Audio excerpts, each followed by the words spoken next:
मेरे दोस्त, मेरा आपसे ये सवाल है कि आप अपने खेल में अभी तक सफल क्यों नहीं हुए, क्योंकि आपको वो सफलता की बात पता नहीं है। जैसे आज से कई वर्षों पहले एक महान विद्वान पुरुष को वो सफलता की बात पता थी, लेकिन उसे अपने ऊपर घमंड था कि वो ये राज की बात किसी को नहीं बताएगा। लेकिन समय का चक्र भी अजीब था जो ये बताने आती है कि जिस इंसान का जन्म होता है उसकी मृत्यु भी होती है।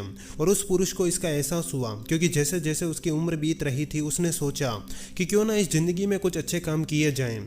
जैसे उसने सोचा कि क्यों ना आने वाली पीढ़ियों के लिए वो सफलता की बातें लोगों तक पहुंचाई जाए जो असल में वो ढूंढ रहे हैं। तब उस व्यक्ति ने पुस्तक लिखने वाले 20 लोगों को बुलवाया और उसे जो सफलता की बातें पता थी वो सारी बातें उन 20 पुस्तकों में लिखवा दी। और जब उन लिखने वालों ने वो सारी बातें लिखकर उन पुस्तकों को उस पुरुष के सामने प्रस्तुत किया कि इसमें कुछ रह तो नहीं गया या फिर ये ज्यादा तो नहीं हो गया, तो उसने कहा कि ये तो बहुत ज्यादा है, हमारी पीढ़ियां इसमें से वो सफलता की बातें कैसे ढूंढ पाएगी, इसलिए इसे और छोटा करो।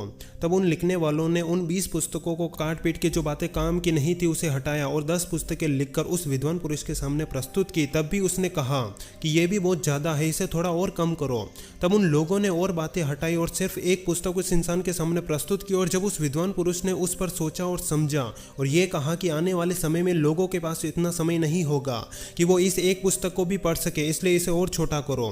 तब उन पुस्तक लिखने वालों ने उस पुस्तक को काट पीट के उसमें से जितनी सफलता की बातें थी वो किसी एक पेज पर जैसे तैसे उतार दी। और जब वो एक पेज भी उस विद्वान पुरुष के सामने प्रस्तुत किया गया तो भी उसे संकोच नहीं हुआ और ये कहा कि ये भी बहुत ज्यादा है, मुझे सिर्फ एक वाक्य चाहिए। तब लिखने वालों ने आखिर में वो एक वाक्य ये लिखा कि भोजन मुफ्त में नहीं मिलता।